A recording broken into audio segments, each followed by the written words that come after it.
Hey everyone! Today we're going to make cendol from scratch. A super refreshing dessert with delightful pandan jellies from the island of Penang.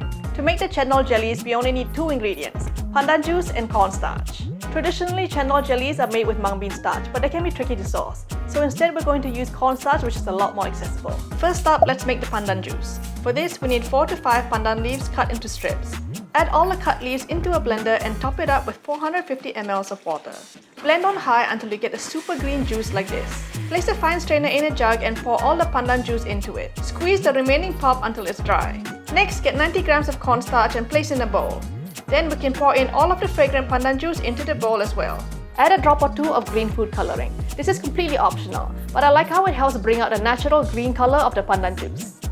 Whisk everything together until there are no lumps remaining and the mix is completely smooth. Just before we start cooking, get an ice bath ready and keep it in the fridge for later. Pour the mixture into a large pot. Turn the heat on medium and keep stirring as the whole thing starts to warm up. After a few minutes, we'll start seeing flecks of dark green forming, and then the mix will quickly thicken up and turn into a translucent paste. Keep stirring and cook the paste for about 5 more minutes. To check if it's done, taste a little bit and make sure it doesn't have a floury, doughy taste. Take it off the heat once it's cooked. Next, we need a strainer or ladle with holes like this.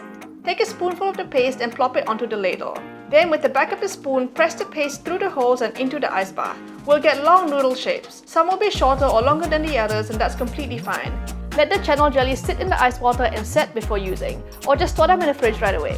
A key element to a Penang style cendol is kidney beans and sometimes red beans or azuki beans. In Malaysia, you can find canned red beans and syrup super easily, but if you can't find them, they're super easy to make. We just need to soak them overnight then pressure cook till they're soft. Once the beans are cooked, retrieve them and place in a container. Then pour the remaining liquid into a saucepan and cook on medium heat while stirring. We want to reduce the liquid to a thick, syrupy consistency. Finally, pour all the beans back into the saucepan and stir them through. Set aside to cool completely. Let's prepare the other ingredients while waiting. First, the quintessential Gula Melaka syrup. Chop 150 grams of Gula Melaka or palm sugar into small chunks.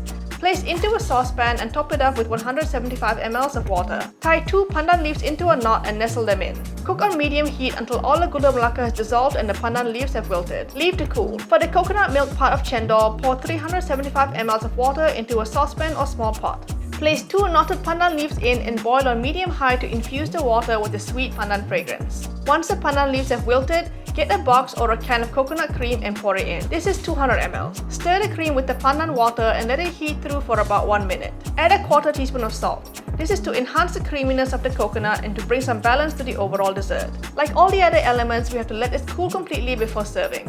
To assemble the cendol, we need some crushed ice or shaved ice. Feel free to pile on as much ice as you want. Next, we can pour the Gula Melaka syrup all over the ice. Add a spoon of cream-style corn on one side and the azuki beans on the other side. Then add a generous amount of the cendol jellies over top. Lastly, top it off with the creamy pandan coconut and we're ready to serve.